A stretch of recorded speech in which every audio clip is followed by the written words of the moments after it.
Suddenly, something happens. That's called কেতিয়াবা জীয়াই থাকিব পাৰোঁ, কেতিয়াবা মৰি যাব পাৰোঁ, কেতিয়াবা হঠাৎ কাৰোবাৰ বেমাৰ হৈ যাব পাৰে।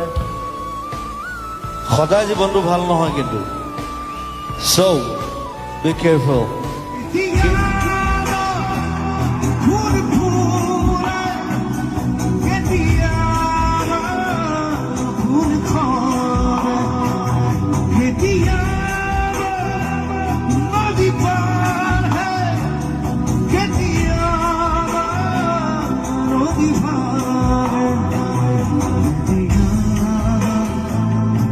জানো